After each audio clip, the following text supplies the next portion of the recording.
Vamos a empezar a hablar de rectificadores y en esta ocasión vamos a hacer una introducción y vamos a repasar unos circuitos preliminares que necesitamos para entender lo que estamos haciendo. Vamos primeramente a empezar con nuestra introducción al tema de los rectificadores. En general, el voltaje y la corriente pueden ser AC o DC. AC, en inglés Alternating Current, quiere decir que físicamente las direcciones están cambiando, es decir, la corriente en un momento va hacia la derecha, en otro momento va hacia la izquierda y así sucesivamente. Las polaridades del voltaje están cambiando también. En un dispositivo puede cambiar la dirección de la corriente sin que cambie la dirección del voltaje y en tal caso no hablamos de corriente alterna, pero eso lo veremos después. Matemáticamente, como no podemos estar cambiando la referencia que le asignamos, cuando el resultado es positivo, quiere decir que físicamente está en la dirección que tenemos la referencia y cuando el resultado es negativo está en dirección contraria. Y de esta manera, en un análisis temporal, matemáticamente lo que tenemos es que las corrientes y los voltajes cambian de signo con el tiempo. La corriente directa, sin embargo, no cambia de dirección. DC es Direct Current. Matemáticamente quiere decir que nuestras referencias tampoco van a cambiar de signo. Pueden ser cero eventualmente, pero no van a cambiar de signo. Como un abuso del lenguaje, el término DC, y también lo hacemos nosotros, lo usamos para circuitos de corriente continua, es decir, en donde los valores son constantes. Hay que distinguir entre corriente continua, que es valor constante, y corriente directa, que es no cambia el signo. Un circuito rectificador o un dispositivo de circuitador rectificador es un circuito que solamente provee corriente en un solo sentido, o si es un dispositivo que solamente permite el paso en un solo sentido. Y esa es la idea precisamente del diodo. Los rectificadores se dividen en dos grupos, el rectificador de media onda y el rectificador de onda completa. En el rectificador de media onda tenemos dos terminales de entrada, dos terminales de salida. Las terminales de salida, en este caso C y D, están conectados a la carga. Las terminales de entrada están conectadas a una fuente externa. Cuando la polaridad de la fuente externa es como se indica en este dibujo, entonces el rectificador de media onda permite el paso de la corriente y genera un voltaje con una polaridad como la que se indica en la figura. Cuando la fuente externa cambia su polaridad y la dirección de la corriente, entonces el rectificador de media onda entrega una corriente y un voltaje igual a cero. El rectificador de onda completa, sin embargo, nos va a ofrecer una corriente a la carga, le ofrece una corriente y unas polaridades de voltaje que son independientes de las corrientes, de la dirección de corriente y polaridad de voltaje de la fuente externa. Así pues, en un rectificador de media onda, para una polaridad la corriente que entrega el rectificador a la carga es cero, mientras que para otra la corriente que se entrega es en una dirección específica. Fíjense bien que no cambia el signo, la referencia. El nombre de media onda o onda completa proviene del hecho de que en muchas aplicaciones y en la aplicación original sobre todo eh, de, de la conversión a CDC, no del rectificador sino de la conversión, este, la onda era una onda senoidal. Entonces, la mitad del ciclo es positiva, la mitad del ciclo es negativa, la mitad del ciclo el rectificador entregaba corriente, la otra mitad no. Mientras que en el caso de la onda del rectificador de onda completa, durante los dos ciclos el rectificador entrega corriente a la carga. De ahí el origen del nombre. Algunas aplicaciones, la conversión AC/DC, que la vamos nosotros a ver aquí. Pero dentro de esta conversión en particular hay que distinguir también el diseño de fuentes de poder, donde la salida es prácticamente constante. Fíjense que en la conversión simplemente lo único que tenemos que tener cuidado es que la corriente y el voltaje no cambien de dirección y polaridad. En el caso de la fuente de poder, la salida es constante o prácticamente constante y se puede representar como una batería, es decir, representa el equivalente a una batería. Cargadores de baterías, justamente, ya que al forzar que la corriente vaya en una sola dirección, la batería solamente se puede cargar y no descargar. La salida no necesita filtrarse, tal cual se entrega a la batería. Fíjense bien que no todas las baterías se pueden cargar. Las baterías que no se pueden recargar, puede ser peligroso si las conectamos a los cargadores. Eh, de hecho, de las primeras aplicaciones que tuvo el rectificador de media onda fue la de modulación en el radio AM. Aunque ya prácticamente esto no se utiliza, sigue siendo utilizado de vez en cuando para algunas aplicaciones. Se utiliza también en aplicaciones de mediciones y también en lo que se llama cosecha de energía. Es decir, se obtiene energía de algún medio ambiente, ya sea el sol, ya sea las ondas, etcétera, el calor, y ahí se aplica también el rectificador. El primer uso que le vamos a dar a los rectificadores es su uso en fuentes de potencia. Como dijimos, en una fuente de potencia el sistema va a proveer o sea, el rectificador va a proveer un voltaje y corriente en forma prácticamente continua. Es decir, el voltaje y la corriente se supone que son constantes y eh, es importante comprender que no es nuestro objetivo procesar información, el objetivo solamente es dar energía al sistema que no puede utilizar voltajes y corrientes que cambien mucho de valor. En la mayor parte de los casos, la fuente externa de energía para el rectificador es precisamente el sistema comercial que nos llega de la autoridad. Y una de las más importantes aplicaciones de la etapa rectificadora es eliminar precisamente esta señal cambiante de la autoridad en el proceso de conversión. Aquí tenemos una serie de pasos que que se tienen en el proceso. Eh, tenemos las líneas que vienen generalmente con unos niveles de voltaje demasiado altos, 117 volts AC, en otros lugares 220, y es necesario primero dar una reducción de estos niveles. Eh, Tradicionalmente ha sido con el uso del transformador, eh, pero pueden ser otros. A la salida tenemos un regulador como el que ya estudiamos antes de entregar precisamente la carga. Y la función principal del regulador va a ser que los cambios que se tengan en la etapa rectificadora, debido a los cambios que hay en las líneas de tensión que llegan externas, sean minimizadas. Nosotros nos vamos ahora a concentrar por el momento en la etapa rectificadora.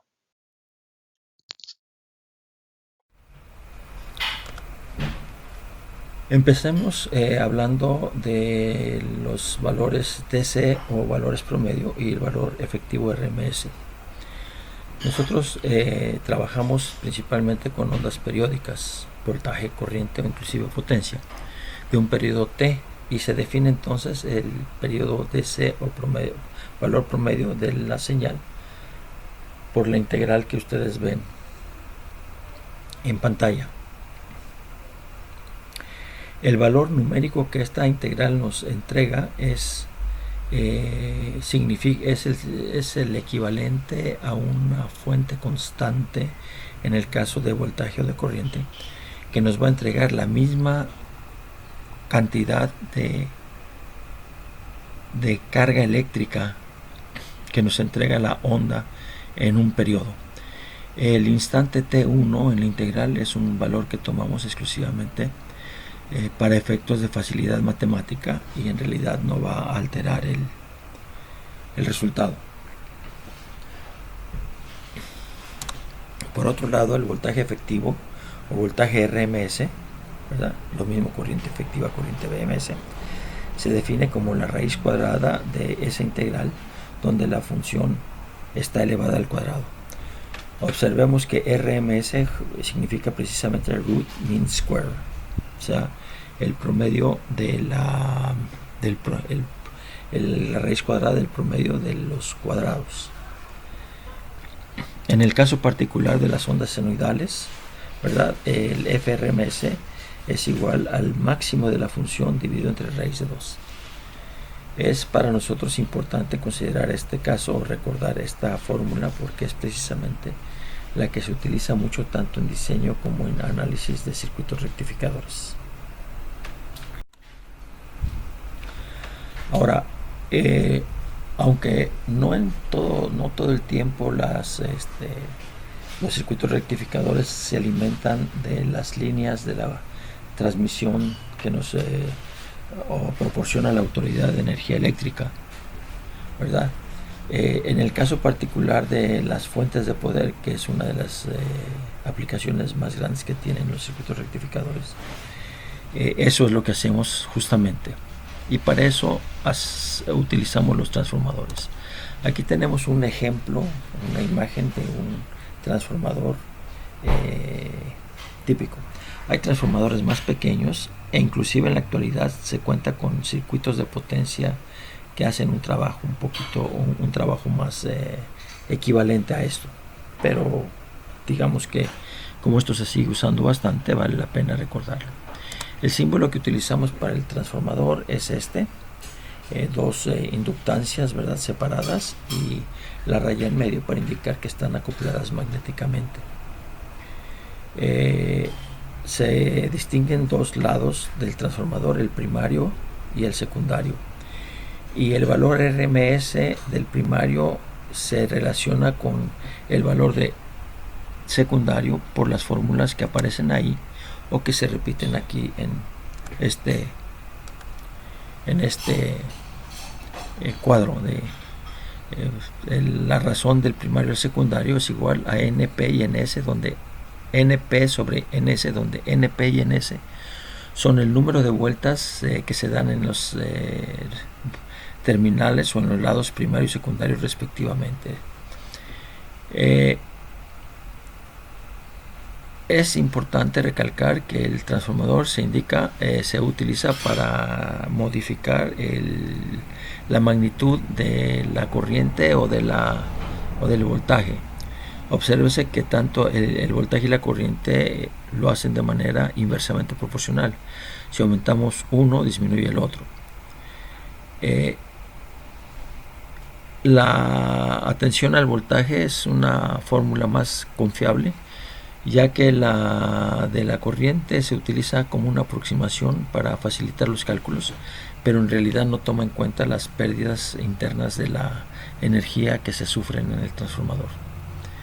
Los hojas de datos, como el que ustedes ven a su izquierda, nos proporcionan el valor del secundario para una entrada que corresponde a 130 o 240 voltios, dependiendo de dónde tome usted la hoja de datos, o el fabricante. La conexión serie paralelo que se indica ahí, eso obedece a otras cosas. Es algo que se hace con el ánimo de utilizar el transformador en otras aplicaciones. Como por ejemplo, más adelante mencionaremos el transformador de media terminal de medio punto. ¿Cómo es que se usa el transformador y cómo modelamos nosotros este uso cuando analizamos los circuitos? Este es un ejemplo de un circuito real en donde tenemos nosotros el transformador a la izquierda, el lado que está conectado a las líneas de potencia de la Autoridad de Energía Eléctrica, AC Lines, es el lado primario. El lado secundario es el lado que alimenta al resto del circuito. Lo que nosotros hacemos realmente es tomar el transformador en su totalidad, ¿verdad? Y el valor que obtenemos en el secundario lo utilizamos para representarlo como una fuente de voltaje. La fuente de voltaje alterna es el que es alterno, lo indicamos con el símbolo que está dentro del círculo, ¿verdad? Los signos positivo y negativo los usamos para efectos de cálculos, de referencias. Ponemos la onda senoidal porque la onda senoidal es justamente la que nos entrega la Autoridad de Energía Eléctrica, donde omega es 2pi por la frecuencia, y la frecuencia normalmente es de 60 Hz para nosotros. Así que terminamos finalmente trabajando con este circuito que viene siendo el circuito modelo de nuestra situación. Cabe la aclaración que hay muchas aplicaciones donde la fuente no necesariamente está relacionada con un transformador, pero cuando lo está, si nosotros hacemos un análisis, el voltaje máximo de esa fuente se obtiene a través de la razón de transformador, la que se había mencionado, BP sobre BS. Cuando nosotros diseñamos, entonces el transformador que vamos a seleccionar lo obtenemos conociendo el valor de BM. Otro elemento que tenemos que revisar es el de la capacitancia. Recordemos por el curso de física y también el curso de circuitos que las capacitancias almacenan energía en forma de campo eléctrico, el cual detectamos con un voltaje. Conforme el voltaje aumenta, se está almacenando más energía. Conforme el voltaje disminuye, se está perdiendo parte de la energía almacenada. Otra característica importante es que el voltaje no puede cambiar instantáneamente. El símbolo de la capacitancia lo tenemos aquí, y los voltajes, la polaridad en el voltaje y la corriente son las que utilizamos para las ecuaciones. La ecuación de la corriente es igual a la capacitancia por la derivada del voltaje con respecto al tiempo. Es decir, nosotros necesitamos que el voltaje esté cambiando para que se provoque una corriente, que es justamente la que transfiere carga. La corriente promedio nos interesa más que la corriente instantánea, y esto está dado por la capacitancia multiplicado por el cambio que suceda en el voltaje en un determinado intervalo de tiempo. Y esto naturalmente es igual a la carga transferida durante ese mismo tiempo. Estas fórmulas serán importantes para nosotros. Una cosa que hay que entender es el carácter físico de la carga y la descarga dentro de la capacitancia.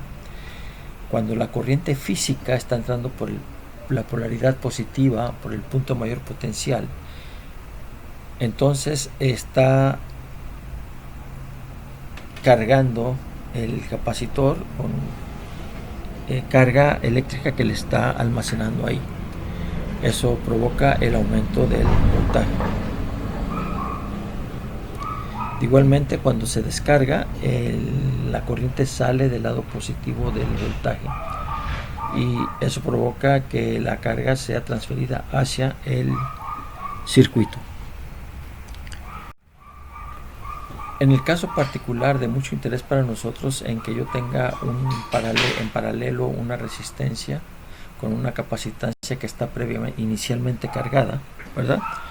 La ecuación del voltaje está dado por esta fórmula, donde V0 es el voltaje inicial a partir del cual se considera el, el tiempo de descarga. Como se ve, el exponente del exponencial es negativo, lo que quiere decir que cuando t tiende a infinito el resultado es cero.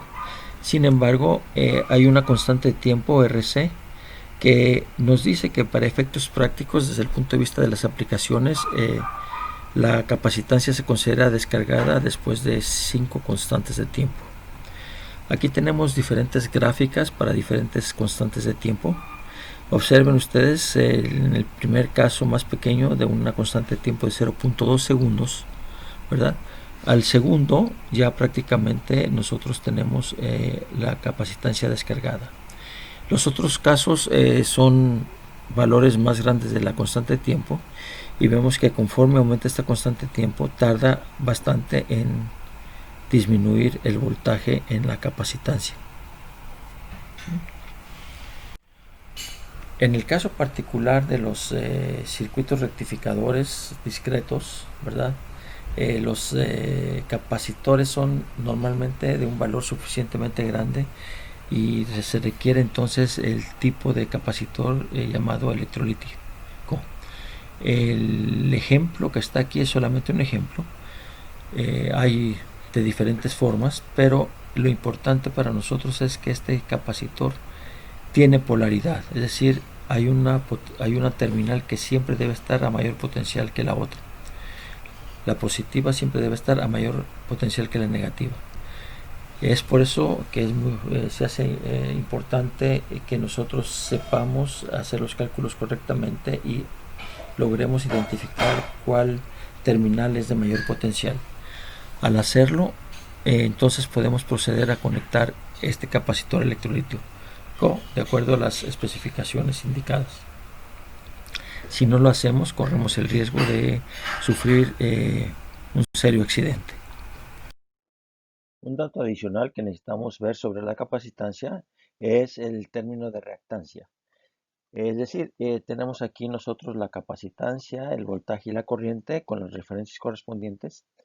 Y cuando se da el caso de tener una fuente o un voltaje que es de tipo senoidal, se define la reactancia de la capacitancia XC como 1 sobre omega C, donde omega es la frecuencia angular, que se mide en radianes por segundo, F es la frecuencia normal, que se mide en hertz, omega y F se relacionan por el 2πf, y la reactancia en sí tiene unidades de ohm. No vamos a entrar más en detalle, pero ustedes recordarán de sus cursos de circuitos con los fasores que apareció este término. Para nosotros nos interesa esto por la razón siguiente, que es cuando hacemos un divisor de voltaje, pero en lugar de utilizar dos resistencias, utilizamos una capacitancia y una resistencia. En este caso, si la fuente o la señal original es de tipo senoidal, ve un voltaje máximo VSM multiplicado por el seno de omega t, entonces el voltaje de la salida va a ser también de tipo senoidal con un voltaje máximo de VOM, ¿sí? Y va a tener un desfase de phi radianes que no nos interesa para nuestros propósitos. La división de voltaje en este caso obedece a este valor de R sobre raíz cuadrada de R cuadrada más XC cuadrada, la reactancia. Fíjense que si tuviésemos una reactancia muchísimo mayor que la resistencia, pues prácticamente quedaría dominado por la capacitancia solamente. En resumen, se introdujo el concepto de rectificación y se mencionaron algunas aplicaciones. Como vamos a empezar con eh, las fuentes de potencia. Entonces se presentó un diagrama de bloques para saber en dónde estamos situados. Se pasó una revisión sobre los valores de voltaje DC y RMS de las señales periódicas eh, para efectos de utilizarlos después. El transformador y la capacitancia se revisaron y se vieron algunos conceptos que son importantes y su información física.